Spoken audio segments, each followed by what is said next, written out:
Ada sebuah perjalanan yang lahir dari ketulusan, peluh, dan kerja keras tanpa henti. Tetes keringat ini adalah tinta yang menuliskan janji bahwa tak boleh ada mimpi yang tertinggal. Kehadiran kami adalah bukti untuk menjadi bagian dari perubahan, memastikan tumpuan untuk masa depan kini sudah ada di depan mata. Dimanapun masyarakat ingin melangkah maju, di situ janji kami terlaksana. Pak Daniel, berkat bantuan Pak Daniel, saya sudah bisa buka saya punya usaha. Karena Pegadaian selalu hadir mendampingi setiap langkah, melayani sepenuh hati.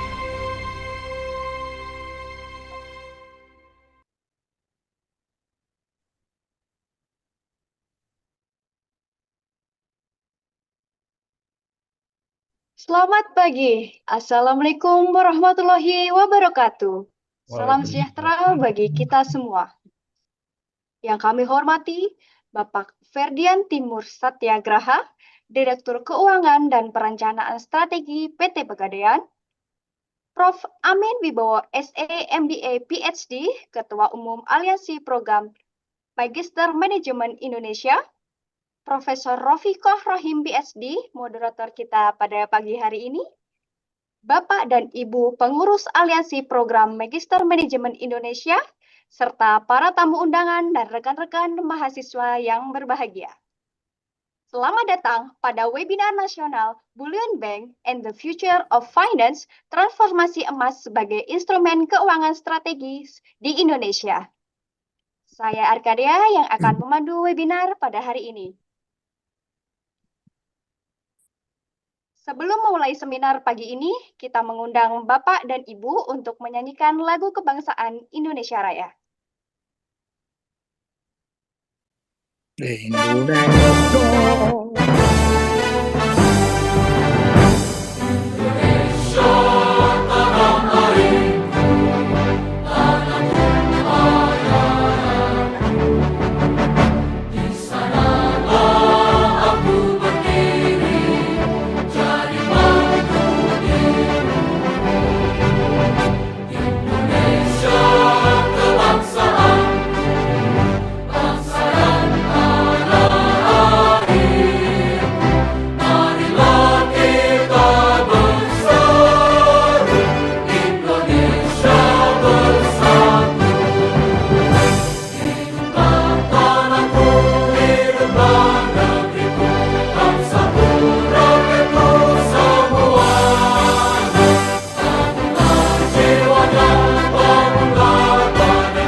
Terima kasih. Perkembangan industri keuangan mendorong lahirnya berbagai inovasi yang mengintegrasikan aset real dengan sistem keuangan modern. Salah satunya melalui kehadiran Bullion Bank. Sebagai salah satu pelopor layanan Bullion Bank di Indonesia, Pegadaian berperan dalam mentransformasi emas dari sekedar aset investasi menjadi instrumen keuangan yang lebih produktif. Inovasi ini diharapkan dapat memperkuat ekosistem keuangan nasional serta mendorong pertumbuhan ekonomi yang berkelanjutan. Kami ingin menyampaikan apresiasi setinggi-tingginya kepada PT Pegadaian yang telah mendukung terselenggaranya kegiatan webinar pada hari ini. Sebelum memulai acara pada hari ini, kami mengundang Profesor Amin Wibowo SE MBA PhD untuk memberi kata sambutan. Kepada Prof. Amin, kami persilakan. Terima kasih Mbak Arkadia. Selamat pagi Bapak-Bapak, Ibu-Ibu yang saya hormati. Assalamualaikum warahmatullahi wabarakatuh. Om Salam. Swastiastu, Waalaikumsalam warahmatullahi wabarakatuh. Warahmatullahi wabarakatuh. Namo Buddhaya, salam kebajikan, salam sehat untuk kita semuanya. Pertama, saya mengucapkan terima kasih yang sebesar-besarnya kepada Bapak Ferdian Timur Satyagraha, Direktur Keuangan dan Perencanaan Strategis PT Pegadaian. Saya juga mengucapkan terima kasih kepada Ibu Dewan Pengawas, Profesor Rafiqah Rohim, serta semua teman-teman pengurus dan juga anggota APMMI yang hadir pada pertemuan webinar hari ini. Merupakan kesempatan yang sangat luar biasa dan tentu saja sangat bermanfaat bagi kami semuanya, tidak saja bagi pengelola prodi, tapi juga bagi para mahasiswa, untuk belajar dari Bapak Ferdian Timur Satyagraha mengenai Bullion Bank dan The Future of Finance, transformasi emas sebagai instrumen keuangan strategis di Indonesia. Pak Ferdian, kami mengundang lebih dari 1.000 peserta pada kegiatan hari ini, dan semoga apa yang Bapak sampaikan pada kami dapat menjadi pembelajaran yang bermanfaat bagi semua peserta, karena sebagian peserta adalah para pelaku bisnis, para mahasiswa yang mengambil program S2. Sekali lagi, atas nama program APMMI, kami mengucapkan apresiasi dan terima kasih setinggi-tingginya kepada Pak Ferdian Timur Satyagraha, dan selamat menjalankan aktivitas bersama. Terima kasih, selamat pagi. Wassalamualaikum warahmatullahi wabarakatuh. Terima kasih kepada Waalaikumsalam peserta warahmatullahi kami. wabarakatuh. Selanjutnya kita akan memasuki sesi webinar pada pagi hari ini. Untuk itu saya mengundang Profesor Rafiqah Rohim PhD, moderator kita untuk memulai sesi seminarnya. Kepada Prof. Rafiqah, kami persilakan. Terima kasih Kak Dea, Ibu Kakak MC, Bapak Ibu sekalian, selamat pagi, Assalamualaikum warahmatullahi wabarakatuh. Yang terhormat, ini hadir Prof. Amin, beliau adalah Ketua APPMI dan saya di sini sebagai dewas sekaligus sebagai moderator, dan ada berbagai macam dari universitas anggota APMI yang ikut dalam acara ini. Senang sekali sudah bersama kita Bapak Ferdian Timur Satyagraha. Bapak lengkapnya adalah Dr. Ferdian Timur Satyagraha, BCom MCom. Beliau menyelesaikan BCom-nya itu di Bachelor of Commerce-nya di Deakin University, kemudian MCom-nya itu juga di Deakin University, baru beliau pulang berkarir. Karirnya itu beliau pernah sebagai Corporate Secretary BPD, kemudian pernah sebagai Direktur IT dan Operasi di tempat yang sama, Direktur Utama, dan kemudian beliau mengembangkan ini ya, syariah juga waktu di BPD, sehingga menjadi PGS Direktur Consumer Retail Usaha di BPD Syariah, kemudian kembali lagi sebagai Direktur Keuangan, dan kemudian beliau hijrah ke Direktur Keuangan dan Perencanaan Strategis di PT Pegadaian, sekaligus juga mengawasi manajemen resiko, kemudian juga direktur, dan sampai dari 2023 sampai sekarang beliau adalah Direktur Keuangan dan Perencanaan Strategis PT Pegadaian. Pada saat beliau di Pegadaian, beliau menyempatkan ya, pada saat itu COVID, beliau juga belajar sehingga mendapatkan gelar Doktor Ekonomi dari Universitas Airlangga. Jadi teman ini juga ada banyak dari teman-teman UNER, Pak Ferdi. Jadi ya ini ketemu dengan adik-adik juga ini. Nah, kemudian kalau kita lihat sertifikatnya Bapak Ferdi ini banyak sekali ya. Pernah pendidikan di Erasmus, kemudian juga pernah ikut The World Business Forum di Madrid, dan juga kita lihat ini sertifikasinya baik dalam bidang manajemen resiko, dalam bidang treasury, ini dalam bidang governance, juga dalam general banking, karena bagaimanapun sekarang ini tidak hanya sebagai pegadaian tapi juga sebagai bullion bank. Makanya beliau juga harus sertifikasi sebagai banking ya, dan pada masa beliau menjadi Direktur Keuangan Perencanaan ini banyak sekali penghargaan yang beliau terima sampai tidak bisa dihitung. Ini diantaranya ini. Nah, Bapak Ibu sekalian, langsung saja saya akan mengawali bahwasanya kenapa kali ini APPMI memilih Pegadaian untuk kita belajar bersama. Karena mungkin teman-teman yang belum mengetahui, dulu memang Pegadaian ini tempat ini ya, tempat orang bawa barang baik itu emas dan non emas, ketika BU ya butuh uang ke situ untuk diuangkan. Nah, tapi dalam perkembangannya emas menjadi hal yang utama. Nah, nanti saya akan memandu ya bagaimana nanti Pak Ferdian menjelaskan perjalanan Pegadaian dan ini menjadi bullion bank dan nanti kita semua belajar apa dan bagaimana bullion bank, apa dan bagaimana investasi dan menabung emas. Mungkin spill aja dari saya Bapak Ibu sekalian, kalau bagi saya personally, harga emas sekarang ini masih murah. Kenapa? Saya itu pernah berkunjung ke Freeport. Mau ke Freeport itu harus ke Timika. Dari Timika harus 5 jam ke Grasberg.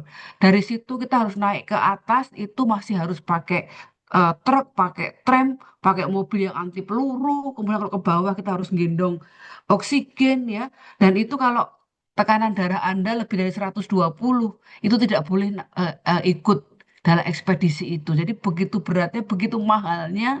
Ya jadi memang emas itu ya sebagai barang yang sangat digemari ya. Dan kita lihat nanti dulu bank sentral kita itu menggunakan seluruh dunia ya emas sebagai cadangan devisa.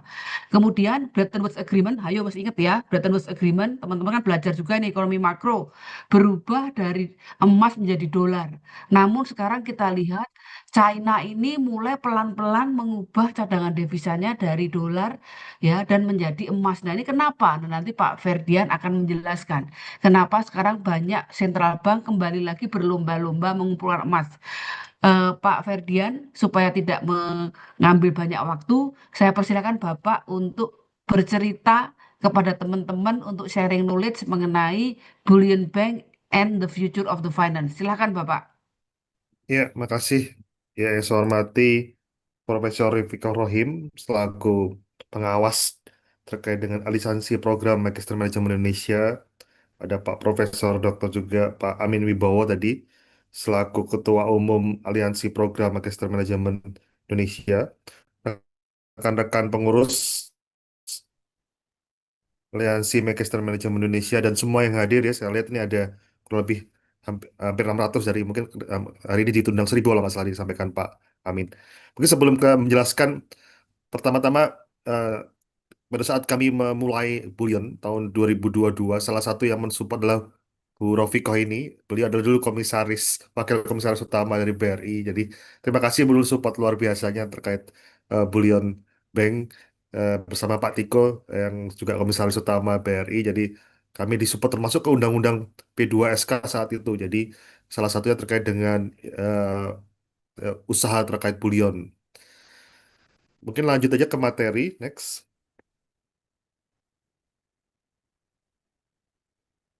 Mas Asrot,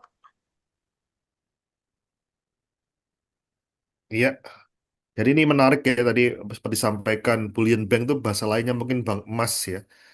Artinya transaksi yang digunakan untuk emas. Tadi sudah disampaikan Bu Rofikoh, jadi saya juga sebenarnya setengah akademisi juga, jadi eh, kuliah S3 kemarin dan lulus 2022 juga sering diundang teman-teman kampus untuk mengisi lebih sharing tentang terkait dengan pengembangan atau transformasi di Pegadaian ya. Dari hanya gadai sekarang mungkin juga lebih fokus ke emas. Kenapa emas hal yang penting? Karena mungkin salah satu safe haven ya investasi saat ini adalah emas. Yang menarik selama mungkin 3 atau 4 tahun terakhir, driven bisnis Pegadaian sekarang dia tumbuh dari emas. Sebagai informasi, data Mei 2026 kemarin, pertumbuhan emas kami itu tumbuh 142%. Di dalamnya ada investasi emas yang berkorelasi besar dan ini relate dengan bullion bank ataupun bank emas. Jadi itu harapannya semoga emas-emas yang ada mungkin di masyarakat bisa dimonetize. Yang menarik, total emas di Indonesia itu kurang lebih 1.800 ton. Dan itu belum semua bisa dimonetize, mungkin hanya sekitar 20% yang bisa dimonetize, baik lewat industri, kemudian lewat seperti kami di Pegadaian. Di Pegadaian, kami mengelola kurang lebih saat ini 140 ton. Jadi kalau dari tadi yang 1.800 ekosistem ini hampir 10% itu kami kelola di Pegadaian lewat industri emas baik di Bullion Bank maupun di Gadai Emas. Jadi hampir 10% di industri ini sirkulasinya masuk di Pegadaian. Dengan adanya bullion bank semakin besar untuk mengoptimalisasi terkait emas yang ada. Ini sedikit gambaran posisi emas sendiri di Indonesia adalah produser kurang lebih 100 ton per tahunnya. Mungkin salah satu yang terbesar tadi yang disampaikan Bu Rofiko adalah salah satunya di Freeport yang apa, salah satu industri yang pertambangan, kemudian smelter dan refinery yang cukup kuat yang ada di Indonesia. Kami salah satu perusahaan yang juga bermitra dengan teman-teman dari Freeport untuk bahan baku terutamanya, dan sebagian besar memang bahan baku mereka berikan kepada Antam, tapi juga kami berkolaborasi dengan teman-teman Freeport. Kemudian tadi ada 1.800 itu yang benar-benar, jadi ini termasuk yang disimpan di rumah, di apa yang tidak digunakan. Jadi harapannya ke depan ini bisa optimalisasi dengan adanya di Bullion Bank. Nanti ada produk-produk Bullion Bank, nanti kesampaikan ada 4 produk utama yang bisa, mungkin beberapa bisa disinergikan atau digunakan oleh teman-teman yang di sini yang untuk berinvestasi. Lanjut. Jadi kami Pegadaian adalah pioner. Jadi yang pertama mendapat izin Bullion Bank atau Bullion Business pada tanggal 23 Desember 2024. Kemudian eh, ada launch ataupun diresmikan oleh Pak Presiden, oleh Pak Prabowo pada tanggal 26 Februari di kantor pusat Pegadaian. Pada saat itu ada Pak Prabowo sebagai Presiden, kemudian Pak Erik pada saat itu sebagai Menteri BUMN, dan Pak Menko Erlangga yang juga sebagai mensupport terkait industri bullion ini, Menko Perekonomian. Jadi ini adalah salah satu pilar juga pemerintah mensupport terkait industri bullion yang ada di Indonesia. Dan kebetulan kami adalah salah satu perusahaan lewat anak perusahaan kami yang bisa mencetak sampai dengan 12,5 kilo pecahan. Kalau ini bisa dilihat adalah pecahan 12,5 kilo yang kami support untuk Central Bank salah satunya. Ini adalah salah satu pengembangan bisnis emas termasuk produksi emas yang ada di kami. Next. Ini sedikit gambaran regulatory ataupun aturan terkait dengan framework bullion activity atau bullion emas. Tadi saya sempat sampaikan bahwa salah satu kuncinya adalah di Undang-Undang P2SK yang terbit di tahun 2023 terkait pengembangan dan penguatan sektor keuangan.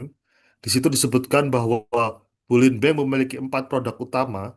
Salah satunya adalah deposito emas, kemudian ada produk pinjaman emas, kemudian ada penyimpanan emas, kemudian satu lagi ada terkait dengan perdagangan emas. Jadi 4 produk utama ini sebelah kanan ini, dan kami memperoleh izin yang paling lengkap pada saat itu dengan 4 produk utama. Jadi ada simpanan emas. Simpanan emas seperti apa? Artinya Bapak Ibu semua jika menyimpan emasnya atau deposito emasnya mendapatkan bagi hasil emas untuk itu. Jadi ini salah satu hal investasi yang bisa dilakukan dan teman-teman bisa mengoptimalisasi emasnya. Saat ini masih kita kembangkan lewat pengembangan aplikasi trading kami. Jadi kalau mau beli emas contoh 5 gram bisa ditempatkan di deposito emas di aplikasi kami dan akan mendapat bagi hasil berupa emas. Ini yang menarik ya, karena kalau biasanya kalau bank adalah rupiah, tapi kalau emas ini kan otomatis tren harganya naik dan nilai valuasi akan naik terus. Artinya nilai bagi hasilnya pun juga akan naik lebih tinggi dibandingkan nilai existing kalau dibandingkan rupiah posisinya. Kemudian produk berikutnya kita punya pinjaman modal kerja emas. Artinya ini pinjaman berupa emas ke emas. Artinya ada perusahaan ataupun industri yang butuh emas, kita support emas dan nanti pembayarannya juga berupa emas. Kemudian yang berikutnya ada titipan emas. Ini termasuk beberapa seperti perusahaan-perusahaan besar, baik mungkin industri emas itu bisa menitipkan emas di kami. Kami memiliki vaulting ataupun tempat penyiraman emas yang terbesar di Asia Tenggara. Dan ini salah satu yang saat ini kami andalkan sebagai jasa bisnis kami di titipan. Dan yang terakhir adalah perdagangan emas, nilai ekosistem yang paling besar di Pegadaian. Pada tahun lalu kita punya ekosistem kurang lebih 9 ton. Di tahun ini mungkin kurang lebih hampir 15 ton. Artinya kalau kita kita perhitungkan kurang lebih hampir 40 triliun size bisnisnya yang ada di Indonesia.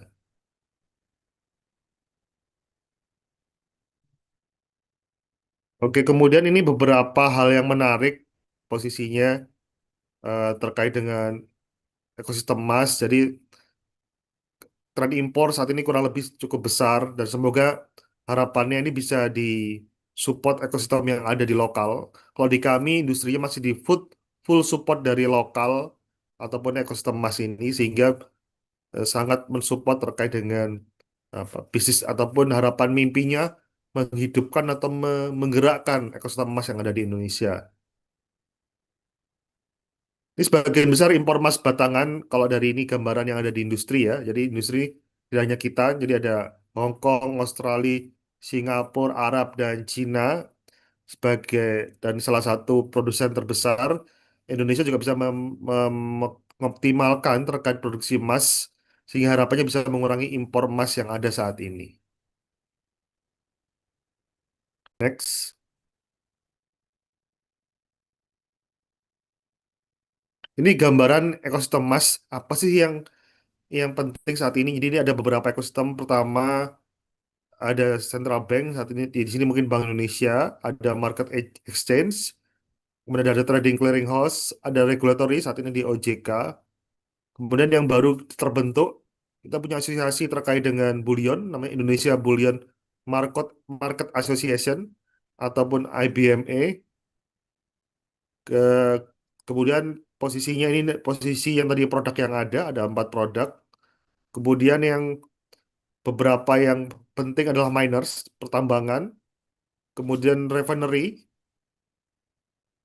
kemudian ada manufacturing, wholesale atau retailer, kemudian retail customer. Jadi ini adalah beberapa ekosistem yang penting dan berproses juga ke depan adalah Gold Council. Harapannya ini yang memberikan regulatory termasuk di dalamnya dengan IBME akan menetapkan harga standar ke depannya sehingga masyarakat akan lebih diuntungkan dengan perusahaan-perusahaan yang ada saat ini bisa memberikan benefit ataupun harga yang nggak terlalu jauh dengan harga syarat emas yang ada di internasional. Next. Terus kemudian ini gambaran POJK yang ada. Jadi pertama produknya seperti apa sih produk yang ada di Bullion itu? Jadi di Bullion itu sebenarnya ada 2 produk, namanya ada allocated sama unallocated account.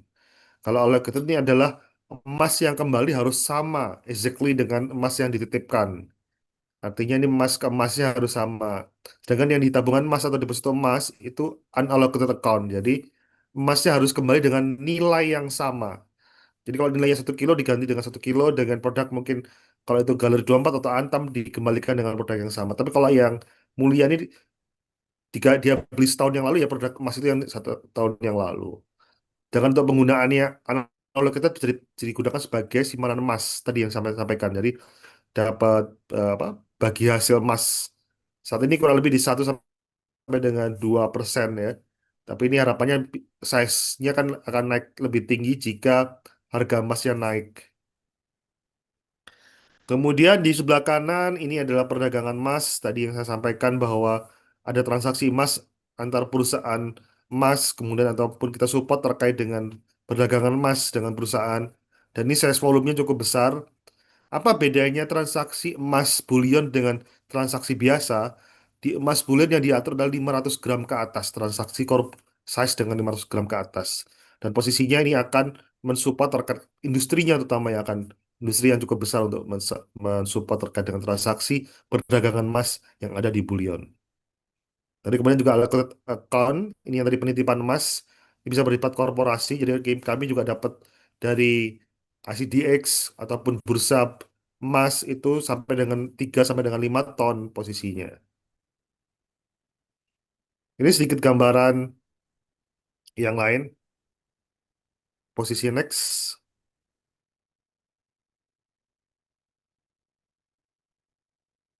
Saya mau izin 1 menit ya, mau pindah lokasi sebentar. Izin.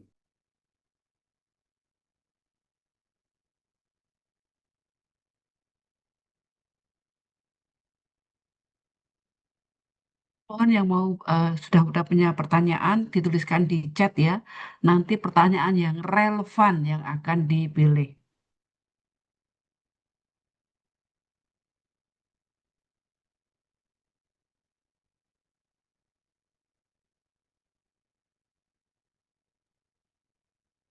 Oke, izin melanjutkan tadi. Untuk tabungan emas itu di kami investasi cukup murah ya, dari 10.000 itu bisa dilakukan investasi tabungan emas. Artinya siapapun bisa melakukan investasi emas dan ini dijamin 1 banding 1. Artinya transaksinya senilai emas itu apa prosesnya ditransaksikannya 10.000 ya pasti akan diganti dengan emas senilai 10.000. Tapi untuk proses cetaknya butuh proses karena pada saat pencadangannya kami lakukan dengan angka satuan kilo, baik 1 kilo maupun 12,5 kilo, sesuai dengan posisi pencatatan di tiap harinya.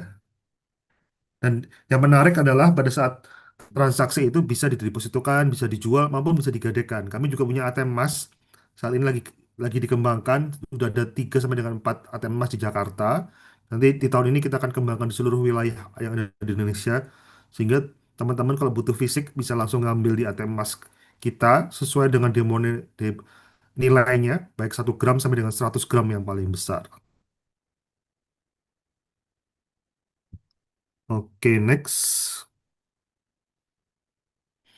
Kemudian ini gambaran kalau kita produk kita investasi, kita punya cicil emas dengan uang muka 10% ini bagi dari mitigasi risiko dengan posisinya kemampuan bayar dari customer. Kembali lagi ini dijamin emas 24 karat yang kami juga sesuai dengan permintaan denom cicil emas yang diminta. Sehingga kami juga akan membentuk hal yang sama dan itu akan bisa diambil pada saat selesainya cicilan emas. Next. Jadi deposito emas saat ini kami punya deposito emas yang nilainya juga dalam bentuk emas dan ini tenornya beragam sesuai dengan kebutuhan emas yang ada. Nah, jadi ini harapannya bisa mengoptimalisasi daripada emas itu apa namanya eh, di rumah ataupun ini bisa di kalau teman-teman punya emas fisik ataupun perhiasan fisik kami punya juga namanya tempat di buyback atau penjualan emas lewat anak perusahaan kami sehingga bisa diganti dengan nilai yang sama untuk deposito emas dengan harga emas existing ataupun hari itu. Oke, next. Ini kemudian emas kami, jadi di emas kami yang lewat anak perusahaan kami Galeri 24 itu menggunakan standar SNI, jadi artinya sudah standar nasional, sehingga transaksi ini bisa dipastikan bahwa kualitas dari emasnya sudah terjaga. Kemudian untuk pinjaman modal kerja emas ini, kami juga ada tarif sewanya bersaing, jadi ini lebih posisi, jadi sewa modal untuk pinjaman modal kerja masih dari 2% sampai dengan 7% efektif. Jadi artinya harapannya ini bisa dimonetize terutama untuk industri emas ataupun toko emas yang ada di Indonesia sehingga kebutuhan emasnya bisa disupport oleh Pegadaian. Kebetulan kami punya pabrik emas yang mensupport supply dari emas sendiri. Tahun lalu kita produksi kurang lebih 10 ton. Tahun ini kurang lebih hampir 30 ton produksi, baik di refinery maupun di melted bar. Ini target segmen market kami tadi di distributor, toko, pedagang emas, dan produsen dan manufaktur emas. Ini polanya bisa langsung ke petugas operasional kami, kemudian ada dokumennya, ada approvalnya, dan lain-lain. Next. Ini jasa titipan yang kami sampaikan tadi. Jadi minimum titipan 10 kilogram, kemudian eh, biaya titipan yang ada di bawah ini, kemudian polanya kita punya vaulting eh, posisinya dengan size vaultingnya kurang lebih saat ini sampai dengan 100 ton, salah satu vaulting terbesar kami. Lanjut,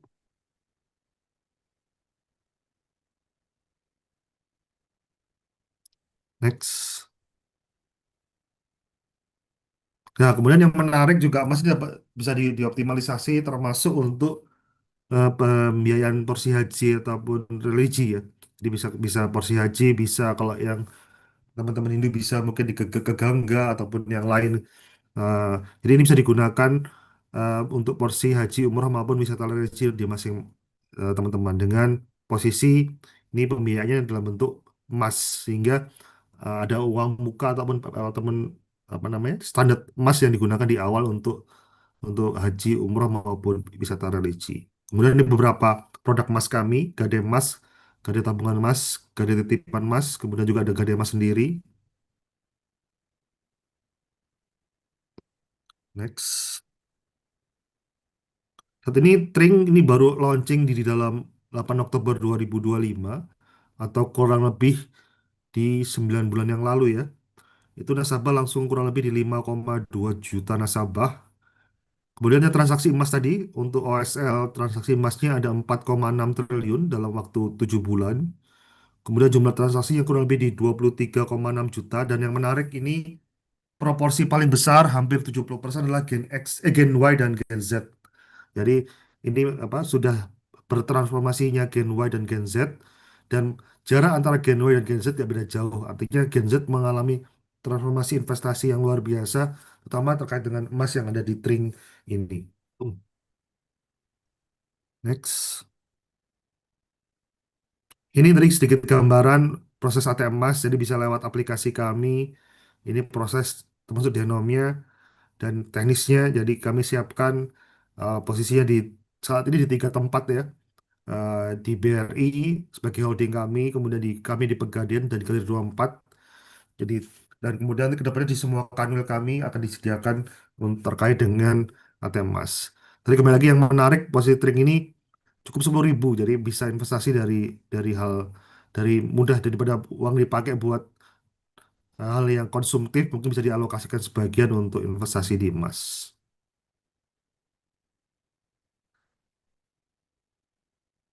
Yang baru lagi apa yang akan dikembangkan? Kami akan lagi memproses pengembangan di Gold ETF investment. Artinya ke depan kami lebih, selain di domestik, kami akan bangun market global.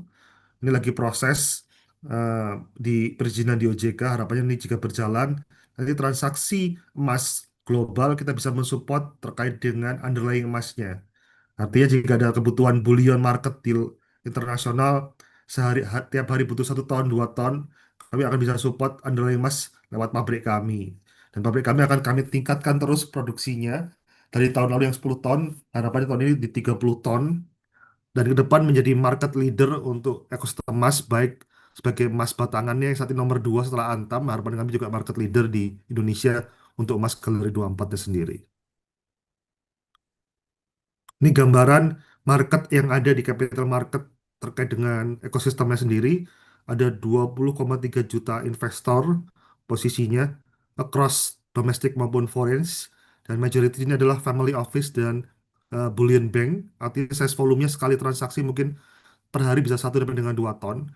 Sedikit gambaran, posisi Antam tahun lalu penjualan kurang lebih di 66 triliun ataupun 30 ton. Jadi kalau kita transaksi ini global bisa mensupport ekosistem Pegadaian, ini ekosistem terbesar yang melewati ekosistem yang ada di saat ini.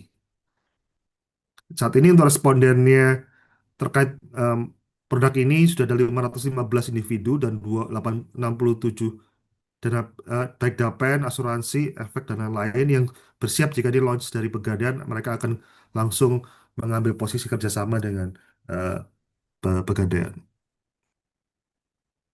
Next. Ini potensi investasi dari apa? ETF emas yang kami lihat sebagai potensi besar pengembangan Pegadaian ke depan lewat bullion bank. Jadi di dana pensiun kalau lebih ada 1.000 triliun. Kemudian ini yang hanya lokal ya, belum yang global. Jadi haji kurang lebih 177 triliun dan BPJS kurang lebih 776 triliun. Kalau kita asumsikan dari total 2.000 triliun, kita bisa masuk ekosistemnya 10% aja, kita bisa mengambil 200 triliun dari market eh, domestik dari ini. Jadi di salah satu enhanced growth business transformasi Pegadaian sebagai ekosistem bullion bank. Dan kebetulan kelebihan Pegadaian adalah ekosistem. Kami punya pabrik sendiri, kami punya retail sendiri, kami punya pembiayaan sendiri. Artinya dibandingkan yang ada di industri, ekosistem kami yang paling lengkap karena disupport oleh ekosistem dari supply sampai dengan, artinya dari ekosistem hilir sampai hulunya semua lengkap di kami. Next. Ini sedikit gambaran untuk gambaran Gold ETF. Jadi transaksinya tadi bisa lewat retail store maupun retail investor maupun institutional investor. Jadi baik konsepnya ke depan bisa lewat paper kontrak ataupun secara fisik sesuai dengan kebutuhan dari customernya. Tapi ini semua underlying kami siap support karena kami sudah melakukan persiapannya dari tahun 2024 terkait ETF ini. Tinggal regulasi baru keluar, tinggal mekanisme perizinan yang menjadi hal penting untuk program ini berjalan. Untuk gambar tadi disampaikan bahwa saat ini ada dua ya, ada dua perusahaan yang beliau, Pegadaian dan BSI. Next. Nah, ini sedikit gambaran terkait dengan ETF emas tadi. Apa yang menjadi hal penting? Pertama, pasti harus ada support terkait dengan physical good ya. Walaupun itu paper lain-lain, makanya menurut kami pabrik kami adalah game changer-nya. Artinya kami akan meningkatkan terus volume produksi pabrik emas kami lewat anak perusahaan kami di Kali 24. Kemudian yang pasti channeling kami ya mengembangkan akses emas investasi terutama di institutional investor ataupun investor corporate yang harapannya bisa menggerakkan size volume terkait ETF emas. Kemudian yang next journey-nya adalah global gold player. Jadi kita menuju ke global gold leader player dengan membangun ekosistem global yang kita sudah komunikasikan di beberapa dalam 1 tahun ini kita berkomunikasi dengan Singapura dan London market dalam rangka untuk persiapan di global market. Yang pasti dari potensi dari AUM dan liquidity ya, AUM di lokal sendiri cukup besar, hampir 2.000 triliun ekosistem yang bisa di tapping untuk industri bullion. Kemudian juga yang pasti terkait dengan gold ETF tadi yang bergerak sebagai penggerak dari capital market competitiveness di bidang gold. Next. Ini dampak gold multiplier-nya. Ini termasuk hilirisasi tadi ya dengan hasil tambang, kemudian juga ilustrasi PDB. Kami juga melakukan kolaborasi juga dengan Freeport sama Antam ya secara bisnis termasuk untuk memperkuat ekosistem emas di Indonesia, termasuk juga penguatan di hilirisasi yang ada di Indonesia juga. Next, lanjut. Nah ini serba besar sih posisi pengelolaannya Pegadaian itu. Ini udah berubah yang kayak tadi saya bilang 140 ton ternyata posisi terakhir total pengelolaan ekosistem emas Pegadaian kurang lebih 155,12 ton. Kalau kita asumsikan dengan harga sekarang 2,5 juta ya, itu kurang lebih hampir 400 triliun ya posisi dari ekosistem emas yang ada di Pegadaian. Kalau kita lihat masing-masing produknya, deposito emas kurang lebih di 2,2 ton, tabungan emas terbesar di 20,2 ton, kemudian cicil emas di 5,3 ton, dengan total kelolaan bullion ya, yang khusus bullion sendiri di 41,12. Sedangkan yang ekosistem emas ini termasuk terkait dengan gade emas, karena untuk gade sendiri emasnya harus disimpan di penyimpanan kami, sehingga total keseluruhan ada 155,12 ton. Kami adalah ekosistem emas terbesar di Indonesia saat ini untuk baik bullion maupun emas ekosistemnya sendiri. Next. Ini sedikit journey kami tadi ya, 2024 kami kembangkan PMK Mas tadi deposito Mas di 4 produk yang ada di Bullion dan kami sudah jalankan dan kami dapat izin di Desember 2024. 2025 kami kembangkan untuk aplikasi Tring tadi yang sudah kami lakukan dengan adanya deposito Mas, tabungan Mas itu kami kembangkan di 2025 termasuk penyiapan di global. Saat ini Gade kami sudah kami buka di Timor Leste ya. Bertahap kami akan kembangkan di beberapa wilayah di luar Indonesia. Kemudian juga pengembangan Gade Luxury. Jadi menurut kami market saat ini yang salah satu yang potensial adalah eh, di apa, ultra network HNWI ya. Artinya customer ini juga potensial di kami lihat di trennya di 2025 sehingga kami masuk ke HNWI. Jadi barang-barang mewah baik perhiasan, kemudian jam lain-lain ini jadi market market yang kami tapping juga untuk bisnis. Di 2026 tadi kami sudah punya ATM emas ada 3 kami kembangkan tambah terus. Ada ETF emas lagi proses perizinan di OJK. Kemudian juga ada mobile appraisal jadi kami punya penaksir emas yang keliling yang bisa langsung jemput bola. Dan yang terakhir kami punya digital ekosistem. Jadi kami menyiapkan kerjasama nggak hanya tadi di Tring untuk ekosistem tabungan emas dan cicil emas dan gadai emas. Kami sudah kembangkan ke 12 perusahaan selain dengan Brimo di BRI, kami juga beberapa bank yang sudah kolaborasi dengan kami. Yang baru di tahun ini rencana ada dengan BCA, kemudian dengan BTN dan BNI. Jadi ini salah satu kami mengembangkan ekosistem emas. Kami lihat kolaborasi adalah kunci membesarkan ekosistem emas. Jadi kami lihat untuk mengembangkan ini kami berkolaborasi dengan teman-teman perbankan terutama yang punya ekosistem nasabah paling besar saat ini yang ada di Indonesia.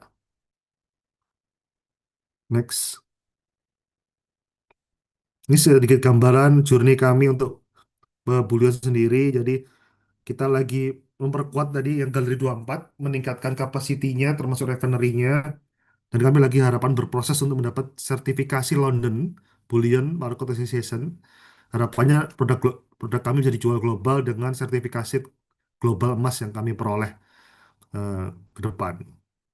Kemudian tadi kita kembangkan untuk overseas marketnya, dan harapan kami bisa menggerakkan terutama supply adalah dari lokal domestik. Kami terus berupaya untuk membangun ekosistem ini dengan adanya IBMA. Semoga banyak apa lokal-lokal supplier ataupun lokal-lokal tambang masyarakat yang bisa kita rangkul dan kita latih untuk sertifikasi sehingga mereka menjadi support backbone dari pengembangan ekosistem emas. Tidak berharap hanya dari impor, tapi kami lebih fokus untuk mengembangkan ekosistem emas yang ada di domestik. Next. Ya itu mungkin sekilas gambaran terkait Bullion ataupun bank emas dengan 4 produknya, dampaknya, kemudian gimana kita menggerakkan ekosistem sendiri. Sedikit gambaran secara kinerja Pegadaian di tahun 2022 dulu, kinerja Pegadaian kurang lebih dilaba di 2,4 triliun. Sampai dengan posisi 2025 kami ingin tembus 8,3 triliun atau naik kurang lebih 400%. Sedangkan untuk tahun ini sampai dengan posisi April pertumbuhannya kami sudah di 4 triliun lebih atau naik 80%. Artinya kalau kita kalikan dalam setahun kita akan tembus di angka 12 triliun. Jadi kita naik 600% 2022 ke 2026 ini. Ini bagian dari kenapa kita bangun ekosistem emas. Kami lihat bahwa dan size volume kami dari pabrik yang awalnya cuma ratusan kilo produksinya, di tahun ini kita targetkan 30 ton. Jadi dalam 4 tahun produksi pabrik adalah salah satu penggerak bisnis dari Pegadaian.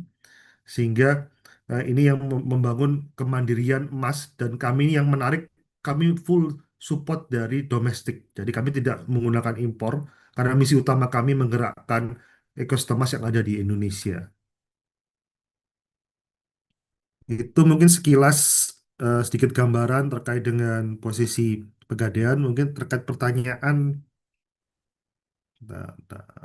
Atau saya kembalikan ke moderator dulu, Bu Oke, Rohman. terima kasih Bapak Ferdian. Ini ada beberapa pertanyaan, namun saya memilih memulai dari ini Pak, bahwa ini dari Pak Eko dari Untan mengatakan bahwa emas sebagai safe haven ini kok sepertinya menjadi blur dengan adanya harga emas yang turun setelah adanya perang Irak-Iran ini, apa Iran dan ini ya dan Israel dan lain sebagainya. Nah ini kan emas turun dari 3 juta menjadi sampai 2,5 juta ya. Nah, dengan demikian bagaimana Pegadaian menjaga supaya harga itu apakah bisa dijaga secara stabil dan juga jangan sampai sebagai komoditi. Ini dari Pak Gede dari Kupang ya.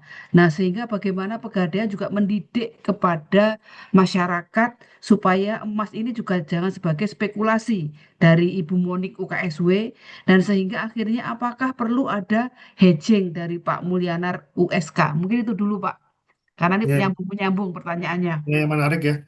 Sebenarnya walaupun tadi harga emas turun, tapi kalau kita lihat dibandingkan tahun lalu sebenarnya masih naik ya. Jadi kalau kita lihat di tahun lalu mungkin di kisaran sekitar 1,5 sampai dengan 2 juta. Kemudian tahun ini walaupun sempat di 3 juta, sekarang di 2,5 juta, trennya tetap positif. Kembali lagi, skema yang harus dipikirkan ataupun mindset yang harus dipikirkan adalah untuk investasi. Jadi kalau investasi kan lebih ke jangka menengah panjang untuk investasi buat kebutuhan yang memang sudah ditargetkan, sehingga harapannya adalah uang yang apa kalau zaman sekarang mungkin uang dingin ya, artinya uang yang digunakan untuk investasi yang di ini. Terus bagaimana Pegadaian kalau harga mungkin lebih ke skema pasar ya, tapi kalau di kami terus support terkait dengan edukasi dan literasinya. Jika kalau literasi edukasi itu akan berhasil, demand terkait emas terus akan naik. Pasti kalau demand naik dengan supply yang tetap, artinya harga emas secara tren masih akan naik posisi di luar dari kondisi makroekonomi maupun mikroekonomi. Dan yang menarik dari datanya Pegadaian itu yang beli saat ini trennya tetap naik ya. Kalau kita bayangkan walaupun harga turun, jadi orang-orang ini udah mulai investasi. Jadi posisi yang beli dibandingkan menjual di kami istilahnya di buyback itu trennya yang membeli lebih tinggi dibandingkan menjual. Walaupun kondisi saat ini dan yang menarik di posisi Juli ini tren udah mulai naik. Kalau kita lihat akhir Juni kemarin sempat 4.000 ataupun 3.900 per troy ounce, sekarang sudah di angka hampir 4.200. Artinya trennya mulai positif kembali. Tapi kalau kita dibandingkan tahun lalu, sebenarnya tahun lalu masih di kisaran 2.000 sampai dengan 2.500 per troy ounce. Artinya udah ada kenaikan mungkin 20 sampai dengan 40% ya dibandingkan tahun lalu. Dan ini berdasarkan data dari teman-teman aset manajemen, teman-teman apa? Itu kan rata-rata mereka memproyeksikan harga emas itu akan di atas 5.000 per troy ounce ya, baik 2026 ataupun sampai 2027. Artinya trennya masih positif posisi ke depan, sehingga saya rasa mungkin pada saat harga seperti ini itu hal yang menarik untuk berinvestasi di emas dan mungkin mengedukasi emas bahwa eh, yang menarik kan memang di pengalaman kami sebagai industri itu orang lebih pada saat harga naik cenderung belinya meningkat. Sebenarnya pada saat harga turun seperti ini dengan kondisi emas tadi yang disampaikan eh, scarcity-nya ataupun supply-nya cenderung sama dengan demand-nya terus naik, harusnya logistiknya dan beberapa negara sudah mulai melakukan cadangan emas termasuk di Cina yang selalu terus meningkatkan cadangan emasnya. Jadi ini harapannya secara fundamentalnya harusnya emas cukup menarik untuk kondisi saat ini maupun menjadi pilihan investasi yang ada di Indonesia. Begitu menjawab terkait dengan Oke, apa investasi emas terus ke harga emas dan lain-lain tadi. oke Pak. Lalu bagaimana untuk mencegah supaya masyarakat tidak berspekulasi? Ini dari Mbak Monik UKSW. Ya ini memang menarik ya Pak. Terutama mungkin pas tahun lalu ya ataupun tahun lalu sebagian awal tahun lalu dengan harga emas apa cenderung naiknya cukup tinggi itu kadang-kadang banyak apa dari terutama di teman-teman anak muda-muda ya. Saya lihat tipikalnya di Gen Z yang mengambil cuan-cuan apa pendek ya ataupun melakukan transaksi pendek. Tapi kami mengedukasi bahwa tadi ke customer bahwa ini adalah model bisnis investasi yang untuk jangka menengah dan panjang. Artinya untuk investasi kebutuhannya apa sih? Oh, kebutuhannya untuk sekolah Mbak ya, untuk kuliah luar negeri ataupun atau untuk kebutuhan apa? Harus punya target dulu apa yang mau dicapai di 3 tahun ataupun 5 tahun ataupun 10 tahun ke depan. Ini yang kita edukasi ke customer. Terus kemudian jadi salah satu yang kita gunakan adalah deposito emas. Deposito emas kan cenderung emasnya akan disimpan dalam jangka waktu tertentu ya. Sehingga harapannya masyarakat juga tidak berspekulasi, tapi dengan produk yang ada ini bisa ditempatkan jangka waktu setahun, 2 tahun untuk kebutuhan yang mereka akan targetkan di berapa tahun ke depan. Jadi kami juga mensupport secara produk untuk membuat mereka lebih stay ataupun invest dalam bentuk deposito emas salah satunya. Oke, mungkin ini ya teman-teman sekalian ini di chat banyak yang nanya tentang bagaimana investasi perbandingan emas dengan perak, jangka pendek, jangka panjang. Ini akan kita jawab dalam webinar selanjutnya ya, Pak Amin ya. Kita akan mengundang ekonom dan juga trader dari Trimegah ya, nanti supaya dijelaskan kapan harus beli saham, beli emas, beli ini, karena pertanyaan banyak seperti itu nggak saya jawab di sini ya teman-teman ya, nanti next Siap, time ya siap, Pak Amin ya. siap, Oke, siap. nah sekarang berikutnya lagi Pak, ini ada pertanyaan yang sama dari Pak Hamzah UT dan Pak Ahmad Solikin dari Jambi ya, bagaimana menjamin ketersediaan emas, dilanjutkan dari Pak Raka dari UI ya, bahwa supaya ketika orang ngambil itu bisa 1:1. Nah, karena ini juga ada pertanyaan dari Pak Romario UI ya, sehingga kita nggak ragu lagi kalau kita memberi emas secara elektronik. Gimana nih Bapak mekanismenya? Oke, oke. Memang tadi saya yang terakhir agak keputus. Yang pertama terkait dengan apa? Bagaimana menjamin Ket- yang pas Ketersediaan emas ya, 1:1. ya, yang pasti di kami yang mendapat izin bulion itu harus emasnya satu satu banding satu ya. Tadi yang disampaikan Bu Rofiko artinya kalau emasnya itu punya 5 gram, ya pasti kami akan mencadangkan nilai yang sama posisinya. Dan mengapa posisi kami ini secara ekosistem lebih kuat? Karena untuk pabriknya, kami punya pabrik itu sendiri di bawah anak perusahaan kami. Sedangkan mungkin pesaing, mungkin mereka kerjasama dengan pihak ketiga. Kalau di kami adalah ekosistem, artinya pada saat itu kami juga bisa langsung memproduksi kebutuhannya itu untuk pemenuhan apa namanya 1:1-nya sendiri.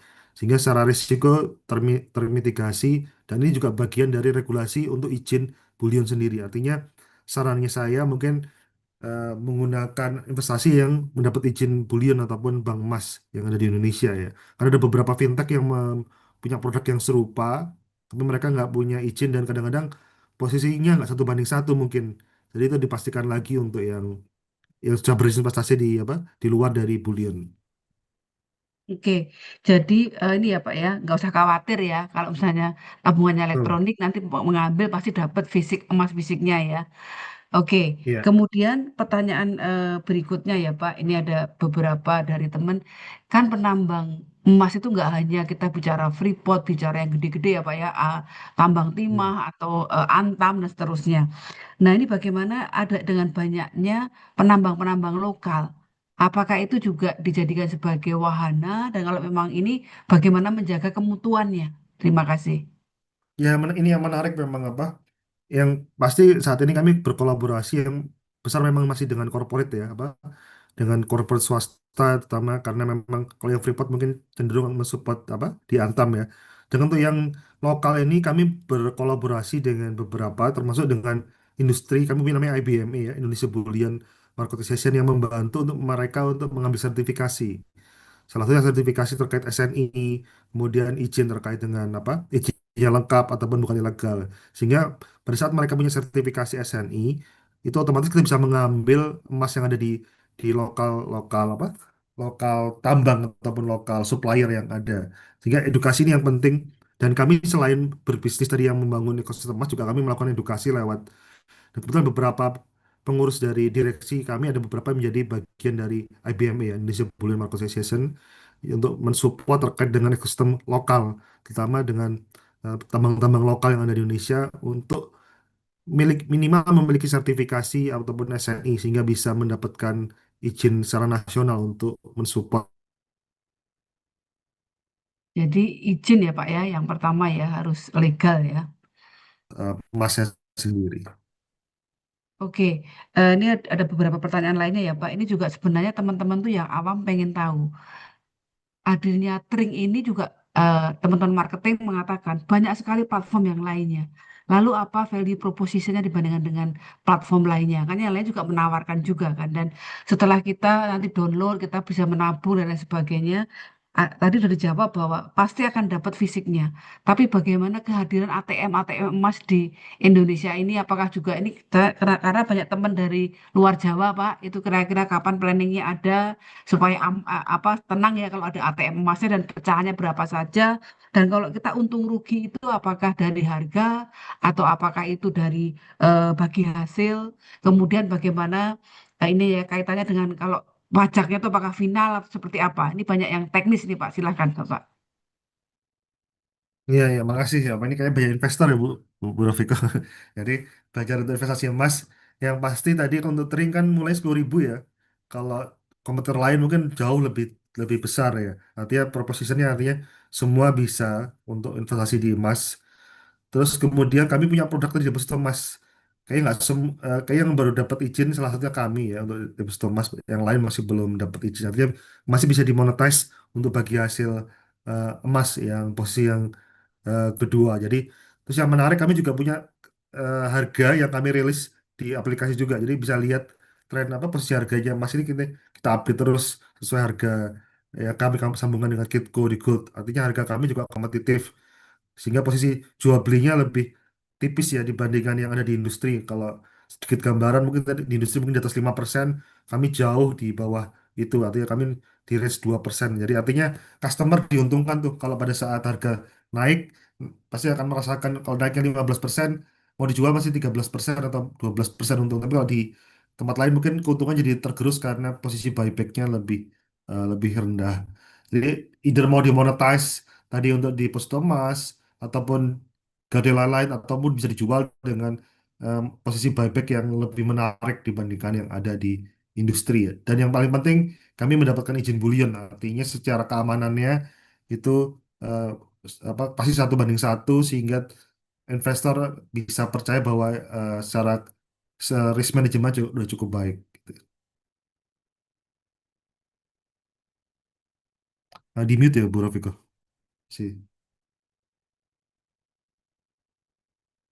Masih di mute, Bro. Ya. Iya, oke Bapak. Berarti kan tadi ini ya, perhatikan dulu dia dapat izin dari OJK, kemudian memang Ya. dapat izin Bullion Bank, kemudian apa ya, mengikuti market conduct yang ada di OJK juga. Ini juga penting teman-teman Hmm. nanti untuk teman-teman marketing dan finansial bisa dipelajari kembali tentang market conduct yang barang baru tapi barang lama gitu loh. Hanya bagaimana kita menerapkan itu secara tertib ya. Bapak ini masih ada banyak pertanyaan ini ya. Misalnya adalah emas sebagai investasi, emas sebagai spekulasi, emas sebagai hedging. Nah, ini menurut Bapak seperti apa pandangan Bapak? Ya, tadi yang menarik ya, mungkin yang paling berat dulu kan emas bagi hedging mungkin ya. Emas bagi hedging kebetulan kalau kami kan transaksi karena langsung saat itu juga lebih ke spot sehingga tidak ada apa hedging dan customer mungkin secara posisi diuntungkan ya karena harganya real time yang ada. Karena kalau hedging kan ada extra cost yang harus mereka bentuk untuk risknya sehingga kalau di kami pada saat itu spot. Tapi yang menarik dicicil emasnya di kami kalau pada saat harga saat ini turun Maya, terus kemudian 1 tahun lagi naik mungkin 20%. Artinya harga emasnya dikunci dengan harga saat ini. Dengan mungkin untuk biaya lain-lain anggapnya 8% sampai 10%. Artinya mereka dengan cicil emas, mereka bisa surplus 10% tuh. Kalau kita bandingkan tahun lalu mungkin 2025 ya, pada saat harga emas sempat naik hampir 40%, 50%, itu customer bisa surplus 40% dengan karena harga emas dikunci pada saat tahun awal 2025 ataupun akhir 2024. Jadi eh, tinggal pembayaran sesuai dengan kemampuan. Artinya kalau teman-teman punya punya kemampuan bayar 5 juta Mbak, ya, per bulan. Itu asumsi setahun kan berarti 60 juta ataupun 2 tahun 120 juta. Pada saat harga emas itu naik 50%, teman-teman dapat surplus kurang lebih 60 juta ekstra ya. Tinggal dikurangi dengan biaya pinjaman mungkin bisa dapat 50 juta ekstra dengan ataupun hampir 30-40%. Ini asumsi jika investasi cicil emas dilakukan jangka waktu setahun atau 2 tahun. Tapi kembali lagi saya minta horizon investasi itu penting untuk kebutuhan ya. Jadi bukan tadi disampaikan bukan spekulasi tapi memang kebutuhan apa yang memang dibutuhkan secara customer. Tapi untuk cicil emas itu bisa dikunci di harga di awal karena memang dibeli emasnya pada saat itu nanti disimpan tinggal nanti pada saat cicil emas sudah selesai akan diberikan pada saat nilai yang sama pada saat cicil emasnya. Oke, kemudian berikutnya Pak. Sebenarnya apa tantangan terbesar Pegadaian masuk ke dalam bisnis Bullion Bank? Ini kan persaingannya tidak hanya sesama dengan Bullion Bank, tapi juga banyak sekali perbankan syariah yang juga menawarkan produk yang sama ya. Nah, tantangan kedua adalah banyak masyarakat yang masih senang menyimpan emas dalam bentuk perhiasan dan itu di rumah gitu, Pak. Nah, ini untuk mengedukasi mereka ya ada harganya juga sih kita simpan di rumah, tapi kan mungkin lebih rendah ketika dia dibandingkan dengan batangan ya. Itu gimana Pak penyeimbangannya? Ya, yang menarik pasti mengedukasi tadi ya kita literasi itu terus kita berikan terutama tadi posisinya kepada masyarakat ya. Kebetulan ini ada fenomena yang menarik di anak perusahaan kami itu sekarang banyak orang-orang menjual perhiasannya diganti ke emas batangan. Jadi artinya di di kalangan masyarakat sudah mulai terbangun investasi emas terutama di memonetize untuk fisiknya ya. Artinya dengan dia mengganti dengan posisi ya terus dijual di nilai yang sama, kita bisa memberikan nilai yang sama dalam bentuk batangannya sehingga mereka berarti artinya sudah bisa mengoptimalisasi walaupun belum belum belum masih masih ada ruang untuk optimalisasi ya, tapi trennya sudah berubah dan yang menarik ini dari mulai Gen X sampai dengan Gen Y sudah mengubah skemanya. Sedangkan kalau di kami posisinya kami terus mensupport ekosistem ini lewat literasi terutama lewat digital kami ya lewat Ring. Jadi di trading itu bisa lihat langsung, oh ternyata apa investasi dalam 1 bulan udah untung 2%, 3%. Jadi kami ada langsung angka yang exact yang ada dengan harga market yang ataupun harga yang kami rilis. Sehingga customer semakin menarik bahwa bisa melihat tren kenaikan investasinya di tiap hari maupun di tiap waktu yang mereka lihat. Kadang-kadang saking kami lihat traffic kami kok kenceng kenapa ya? Ternyata orang-orang hanya lihat harga naik udah seneng gitu. Jadi ini yang salah satu mungkin hal yang menarik di aplikasi kami itu mereka lihat tren harga naik itu sudah mungkin Bu Rofika juga merasakan ya pada saat harga itu naik itu sudah salah satu. Jadi yang bisa ditunjukkan juga kepada apa? Kepada rekannya bahwa tren investasi mereka berhasil gitu. Kalau saya kebetulan secara personally saya emas sebagai safe haven, Pak. Saya simpan, Pak.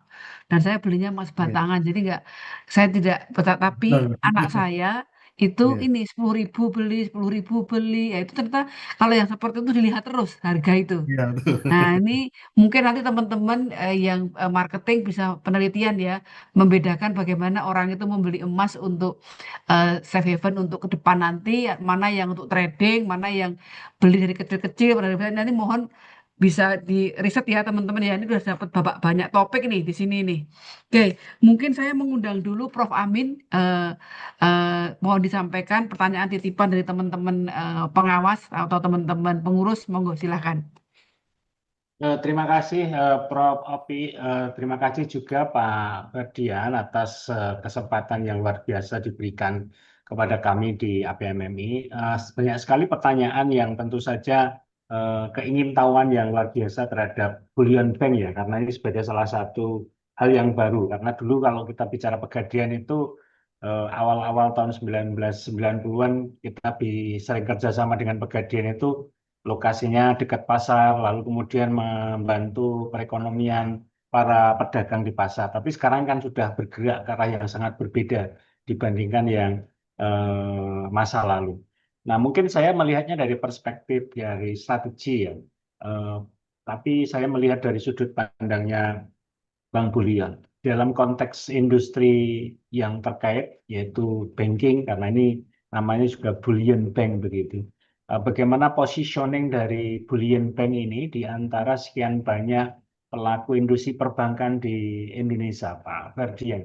Karena kita tahu di sana ada bank yang kecil, misalkan BPR, ada juga bank-bank dengan aset yang besar, bahkan ada bank syariah dan sebagainya.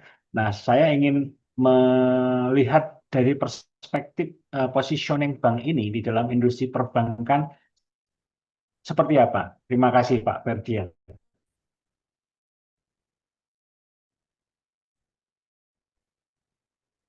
Ya, makasih Pak, makasih Pak Prof. Amin. Jadi untuk aplikasi kami tadi sempat terhubung dengan 4 marketplace besar, dan artinya dengan itu orang bisa lakukan investasi tabungan emas lewat aplikasi mereka juga. Jadi Tring bisa terhubung juga dengan aplikasi teman-teman perbankan.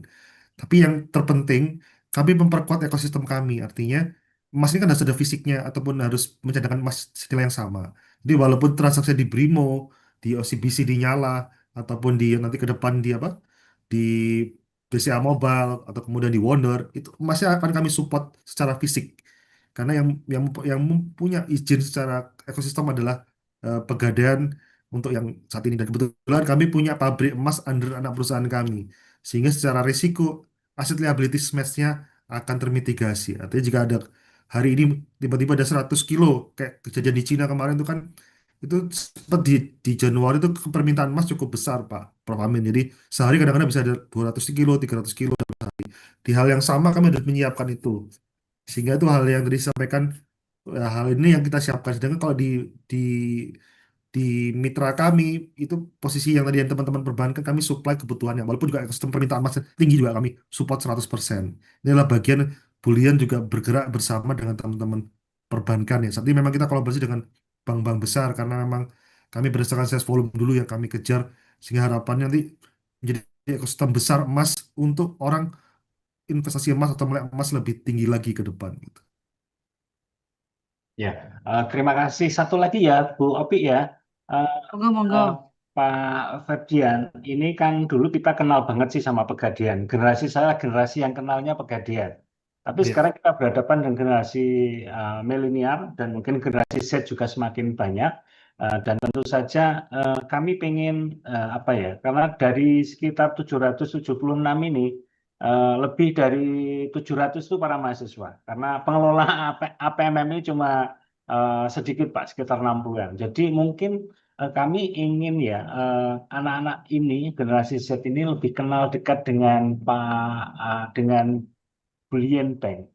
Karena mereka mungkin taunya dulu adalah Pegadaian, ya, terutama saya. Tapi anak-anak muda, generasi anak-anak saya ini kan pengen tahu banyak. Tadi juga disebutkan oleh Pak Ferdian bahwa semakin banyak generasi Z yang tertarik dengan jenis bisnis seperti ini. Jadi kami tentu saja sangat berharap ada lebih banyak lagi sosialisasi ya terhadap para mahasiswa kami untuk mengenal Brilliant Bank ini bagi mereka. Begitu Pak Ferdian, terima kasih Bu Opi. Ya, makasih Pak Ya. Amin. Mungkin ke depan bisa set visit ke tempat-tempat kami, ada layanan uang emas, ada pabrik Siap. emas kami nanti ke depan kalau Oh, ini teman-teman, memberikan. tolong ini dicatat kalau mau visit tapi nulis surat resmi ya, mewakili kampus masing-masing. Iya, Saya pernah masuk ke bunkernya Pegadaian ya. iya, itu sangat sangat ketat tuh. Ya. Oke, makasih Prof. Amin. Ya. Oke, ini ada pertanyaan lain lagi ya Bapak. Ini dari Ibu Novika UGM ya. Dari perspektif kompetitif strategi, bagaimana Bu Yenpeng membangun sustainable competitive advantages mengingat emas ini adalah produk homogen. Ya, ya, ini yang menarik ya. Sebenarnya Pegadaian ini kan sudah secara kemampuan strategiknya ataupun kompetitifnya sudah 125 tahun ya. Mereka punya namanya appraisal, gold appraisal dari. Jadi salah satu kelebihan dari Pegadaian itu. Tapi gimana kita menjaga nilai kompetitif ke depan? Tadi kita go global ke depannya. Karena dengan kita menginisiasi global yang pertama dan market entry yang pertama, pasti yang dia akan dikenal di market di global pasti akan Pegadaian. Jadi ini salah satu bagian untuk Pegadaian sendiri untuk memperkuat itu. Yang kedua, pasti akan kami memperkuat supply-nya kalau di secara ekosistem ya. Dengan banyaknya mitra yang kolaborasi dengan kami ke depannya. Jadi customer kami ini bukan hanya 6 juta di Tring nanti ke depannya, tapi mungkin bisa jadi 100 juta total, berarti 30 juta di Brimo, kemudian 10 juta di Wonder, semua akan terhubung dengan ekosistem emas yang ada di Pegadaian. Dan menurut kami dengan literasi, dengan lintas ekosistem ini ataupun dengan teman-teman perbankan maupun kedepannya dengan marketplace yang semakin besar, otomatis ini meningkatkan bullion market atau bullion bank yang ada di Indonesia sendiri. Artinya size volume-nya akan menjadi salah satu yang terbesar di dunia nanti mungkin ke depannya dengan kalau kita lihat tadi kan posisi produksinya emasnya Indonesia hanya 100 ton ya, tapi kalau kita mungkin nanti ekosistem mungkin akan lebih besar daripada itu untuk ekosistem yang ada di Indonesia untuk penguatan produksinya sendiri, termasuk tadi yang penguatan lokal produser ya untuk tambang-tambang jika itu disertifikasi lain-lain. Jadi dua sisi di Pegadaian akan diperkuat terus secara supply dan ekosistemnya akan global, tapi secara marketnya sendiri dengan kolaborasi dengan market existing yang ada di domestik dan ke depan di global, size volume emas di Indonesia akan meningkat lebih jauh dibandingkan dengan negara-negara yang lain posisinya. Oke, ini ada pertanyaan dari eh, Pak Solihin Jambi ya, terus Jambi. Bahwasannya Pegadaian ini tengah membangun ekosistem emas melalui lebih digital yaitu melalui ETF, IGR dan ini bagaimana transformasinya dengan prinsip bahwa setiap gram emas digital harus setara dengan emas fisik yang nyata. Nah, ini kan berarti kan bagaimana back office-nya Pegadaian memastikan itu dan bagaimana nanti tadi sudah dijawab sebelumnya bahwa pasti akan dikasih ya Pak. Iya. Tapi kemudian juga ada pertanyaan lagi tadi. Gram-gramannya berapa? Sepertinya kok minimal 5 gram ya. Nah, ini gimana? Makasih Bapak. Oh ya, jadi gini, tadi ada dua produk yang berbeda ya. Ada yang tabungan emas yang mulai 10.000, ada yang deposito emas tadi yang mau disampaikan Bu Rofika minimal 5 gram ya. Tapi itu yang deposito, kalau teman-teman kumpulkan terus bertahap yang tabungan emas itu nanti pada saat senilai 5 gram bisa dijadikan deposito emas yang mendapatkan bagi hasil emas tadi eh, posisinya. Jadi apa? Karena memang untuk deposito emas ini kan posisinya kita ngelempar juga ya, artinya ngelempar ke pinjaman ya, karena kalau 10.000 lemparannya ke pinjaman mungkin susah ya. Tapi yang 5 gram ini kan secara size mungkin bisa dilempar ke toko emas dan lain-lain ya. Lalu bagaimana Pak mekanisme atau prinsip-prinsip emas bisa menjadi agunan untuk pinjaman? Ya, yang saat ini yang kita kembangkan tadi salah satunya ada gadai tabungan emas ya, artinya yang digital tadi, ibu punya 10 gram itu langsung tiba-tiba kalau dibutuh diklik gadai 1 menit langsung cair eh, uangnya langsung. Dan artinya sudah bisa digunakan posisinya sebagai underlyingnya untuk emasnya tadi. Oke.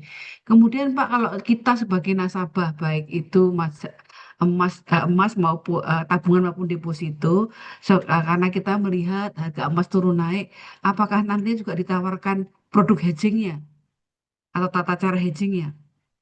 Iya, iya. Ya kembali lagi mungkin nanti ke anu masyarakat ya, karena kalau hedging kan costnya hampir 3-4% ya. Takutnya jadi lebih mahal daripada apa? Daripada investasinya. Tapi kami mungkin yang bersifat corporate yang mungkin bisa, karena kalau yang retail mungkin masih kita jajaki ya. Tapi kalau yang corporate nanti kalau kebutuhan corporate yang size besar bisa kita ini. Karena ujungnya kan kita kerjasama dengan teman-teman banking untuk hedgingnya.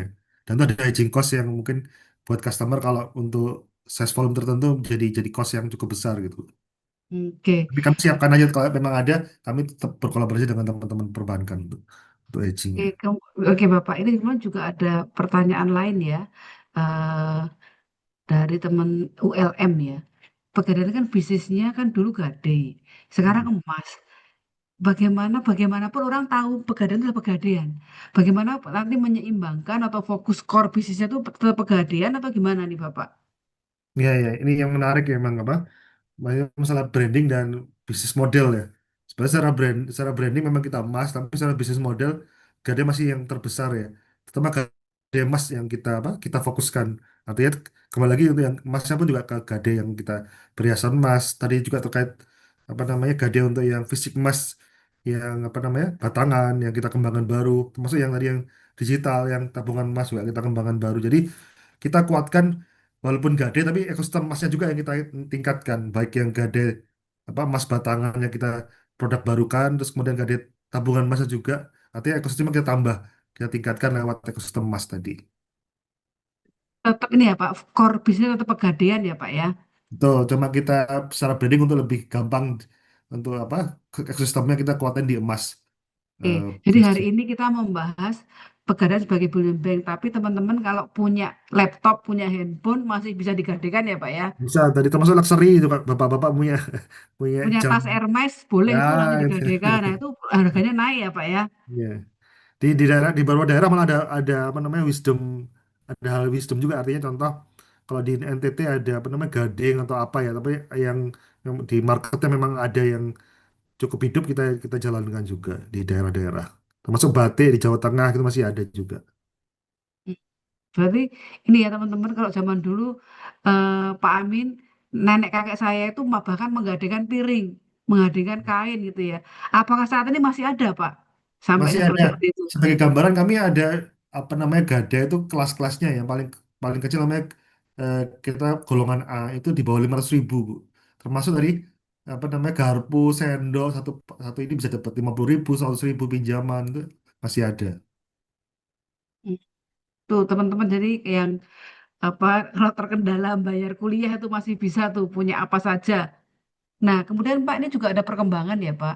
Apakah apakah Pegadaian juga memiliki porsi yang cukup signifikan untuk menggade mobil? Apakah itu cukup sertifikatnya apa BPKB-nya atau juga mobilnya Pak?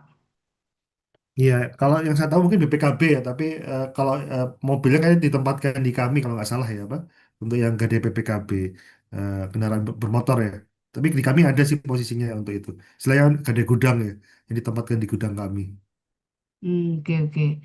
Eh, Teman-teman ini kita sebenarnya sampai Bapak waktu sampai jam berapa Pak? Nah, Kalau masih bebas. ada Terus bebas kemudian ya. juga Oke. buat sedikit gambaran yang kekinian juga ada, gade obligasi ada kami, gade saham juga ada. Nah, Jadi ini semua zaman now juga ada. ya, jadi bahkan saham pun bisa digadekan, obligasi bisa. Bagaimana mekanismenya, Pak? Karena kan juga ada saham gorengan, saham Ya. apakah ada tata caranya? Bisa diceritakan itu, Pak? Saat ini kami masih yang apa? Yang IDX 80 kalau nggak salah ya. Jadi yang 80 itu termasuk kayak kalau saat ini mungkin kayak BRI contoh yang pada saat harga saat turun kan kalau dijual rugi tuh. Mending kita apa? Kita apa? Beli lagi dengan digadaikan atau mungkin di periode tertentu mungkin di Januari terus nanti April dapat dividen yang nilai dividen lebih besar daripada biaya kos gadainya, kan bisa jadi seperti itu juga. Contoh seperti itu. Jadi beberapa bisa dioptimalisasi, termasuk obligasi apa juga bisa dilakukan untuk jika punya kebutuhan likuiditas bisa digadekan. Tapi untuk semakin bagus sahamnya, LTV-nya pasti akan semakin tinggi gitu. Jadi yang punya saham bisa punya sebagai investasi, bisa juga sebagai apakah menunggu itu dividennya atau menunggu capital gain-nya bahkan bisa digadekan ya, Pak ya. Betul. Apa bedanya gadainya pegadaian saham dengan gadainya yang ada di sekuritas ya? Kalau di sekuritas itu harus digunakan untuk beli saham. Kalau di kami gadai sahamnya bisa digunakan untuk kebutuhan yang lain. Itu Oke. lebih lebih bebas gitu. Ya, jadi ada dua ya teman-teman ya yang tadi punya saham ya. Oke, Pak, ada nggak standar tertentu? Jadi ketika kita kepepet datang ke Pegadaian, barangnya nggak ditolak, Pak. Yang ditolak tuh yang kayak apa, Pak? Ya, yang pasti barang palsu ya kalau apa? Yang itu pasti barang palsu apa? Jadi kalau di emas ada namanya senyawa mirip emas namanya wolfram dengan berat massa yang sama. Itu yang paham orang-orang penaksir emas di kami ya. Dan kebetulan pendidikan kami yang salah satu andalannya pekerja adalah penaksir emas ya. Itu kebanyakan di perhiasan Bu Rafika. Artinya kalau perhiasannya itu dicampur ada dicampur massa sebagian ataupun dicampur sebagian massa yang mirip kayak emas itu yang sangat berisiko. Dan itu bagian risk manajemen kami punya alat, punya mekanisme untuk pengecekan dan lain-lain. Oke, itu kalau emas ya, Pak. Kalau barang biasa ada nggak, Pak, yang pasti akan ditolak? Pasti akan ini ditolak ya. Ya Atau mungkin ditolak kalau karena apa? iya iya. Biasanya kalau di elektronik ya pasti apa namanya kualitas elektroniknya kurang baik ya. Artinya mungkin apa pada di saat dicek segelnya itu atau bukan barang kualitas yang baik ataupun minimal dari standar 80% kan kalau di kami 80-70% kualitasnya itu mungkin nggak memenuhi kualitas tertentu gitu. Ya, jadi tidak usah khawatir ya Pak, barang sepanjang itu bukan barang palsu ya, pasti ada nilainya ya Pak. Hanya Ya. masalah nilai ini Pegadaian punya penaksir. Nah, pertanyaannya Pak, bagaimana menyiapkan orang menjadi penaksir? Itu apa sih Pak latar belakangnya? Apakah juga teman-teman MM ini kalau lulus bisa menjadi penaksir? Atau ada sekolah khususnya? Ya di kami pada saat masuk itu ada apa pendidikan kurang lebih hampir 6 bulan ya. Jadi ada sertifikasi itu termasuk pemahaman tentang kimianya ya, alat-alat apa senyawa kimia, terus kemudian batu-batuan, terus kemudian cara menaksirnya. Jadi itu memang butuh butuh kayak di apa namanya diedukasi kurang lebih 3 sampai 6 bulan sih di anak-anak yang baru-baru ya posisi. Tapi kalau anak yang apa backgroundnya geologi atau apa mungkin lebih lebih paham batu mungkin lebih lebih cepet ya. Oke, berarti ini ya Pak, apa ada pendidikannya, ada sertifikasinya untuk menjadi penaksir ya Pak ya, Betul, baik harus itu bersertifikasi emas dulu. maupun non emas ya, ada Ya, sertifikatnya ya. Dan ini termasuk captive ya kan, captive ya Pak, nggak semua orang bisa ya.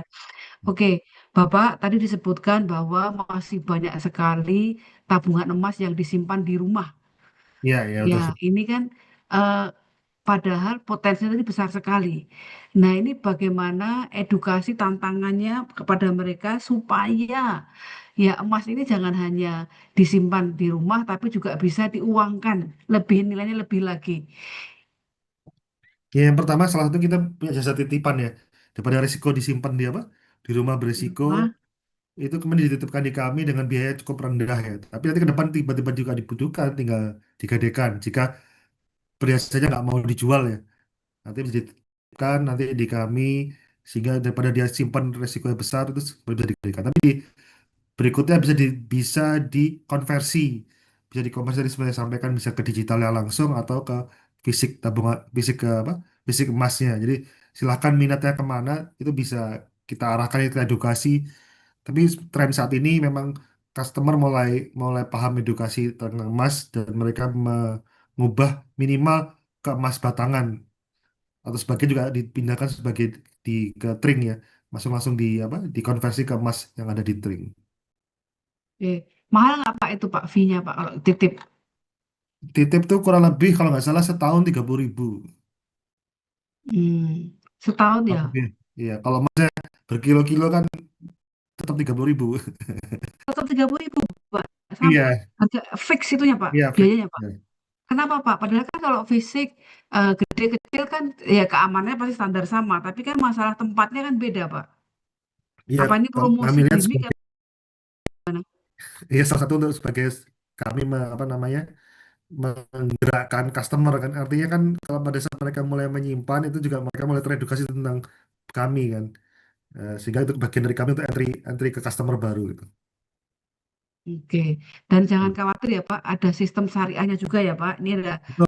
penyarannya juga bagaimana? Juga syariah dan sebenarnya pola dulu itu sebenarnya sudah pola syariah ya. Jadi artinya tadi kan barangnya ada kemudian juga apa namanya posisi transaksinya dengan nilai yang sama. Tapi untuk yang bulan syariah kita lagi berproses. Semoga mungkin tahun ini atau awal tahun depan udah dapat izin juga. Untuk Hmm, yang bulian ya, tapi untuk yang gade kami sudah punya yang syariah, Rahan namanya kalau di syariahnya itu. Untuk oke, produk namanya Rahan. oke. Pak, lainnya lagi adalah Pegadaian itu ada Sabang sampai Merauke ya Pak. Pasti kan ada Iya. segmentasi ya Pak. Ini kan bagaimana ini juga ada mahasiswa yang mengambil operation ya Pak ya. Bagaimana supply chain-nya Pak, ketersediaannya dan lain sebagainya. Iya, ini betul kalau di kami untuk supply-nya sendiri memang sepatu ini pabrik kami memang masih di Jakarta ya posisinya. Tapi akan pelan-pelan kami akan bangun mungkin bertahap di titik satu mungkin di barat satu. Tapi sementara PSLA kami selama-lama itu sudah 45 hari. Tapi realnya mungkin 15-30 hari sudah bisa kita kirim sih Bu, untuk yang fisik ya. Jika dari tabungan emasnya mau dicetak fisik itu selama-lamanya itu SLA-nya 45 hari. Tapi sebenarnya prosesnya mungkin yang sejauh-jauh mungkin di 15 sampai 30 hari. Kecuali kalau volume tinggi ya seperti di akhir Januari kemarin itu memang mendekati 40 hari. Tapi SLA ini sudah kami sampaikan di customer di awal. Hmm, Jadi ini ya Pak ya, tetap akan ada ya.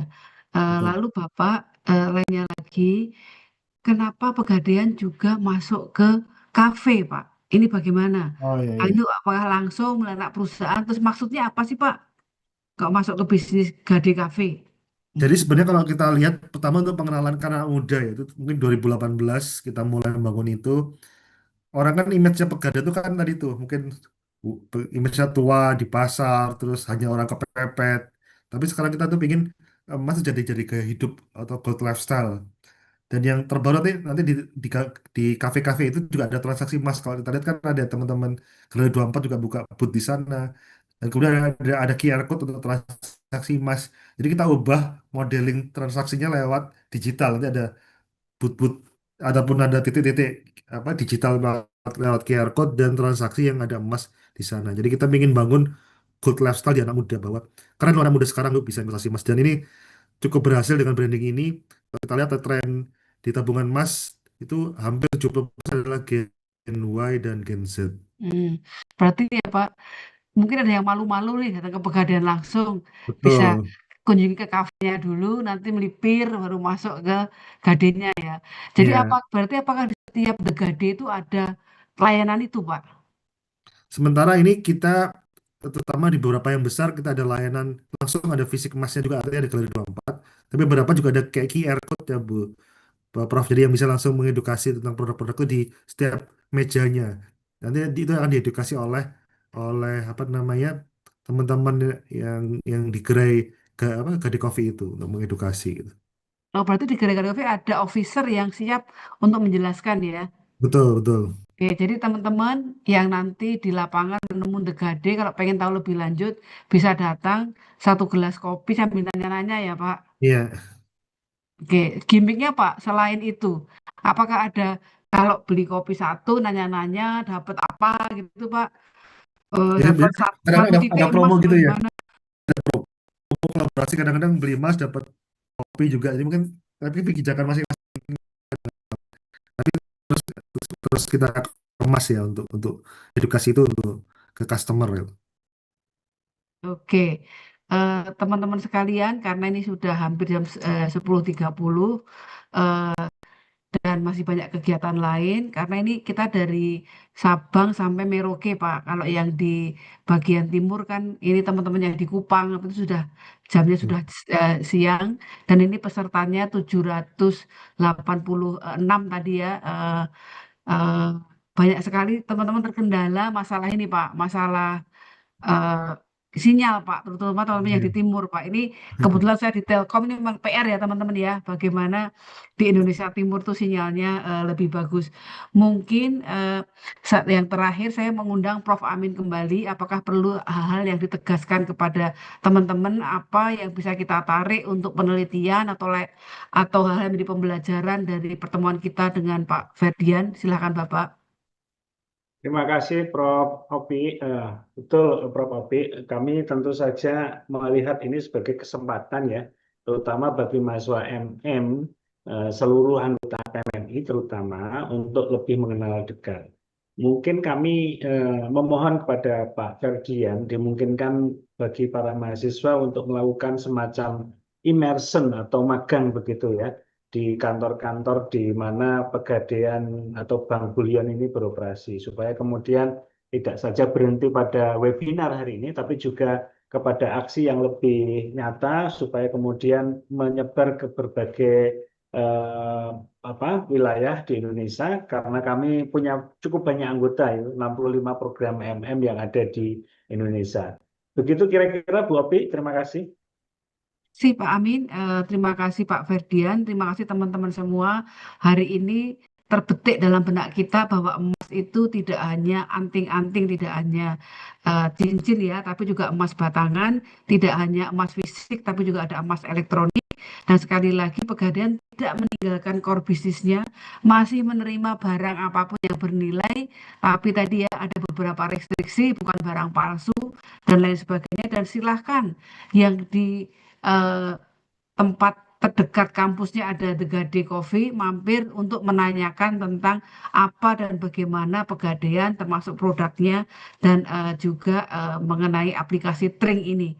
Pak Ferdian, terima kasih. Pak Amin, terima kasih. Teman-teman, terima kasih. Saya kembalikan kepada Mbak Dea sebagai MC. Terima kasih. Wassalamualaikum warahmatullahi wabarakatuh. Waalaikumsalam warahmatullahi wabarakatuh. Wabarakatuh.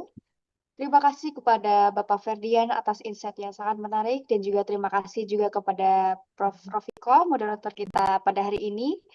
Selanjutnya adalah sesi foto bersama, maka kami mohon kepada para peserta untuk menyalakan kamera.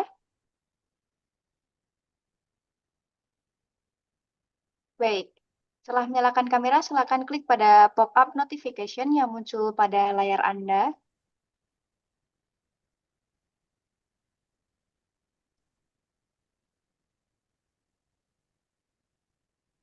Udah, Mbak.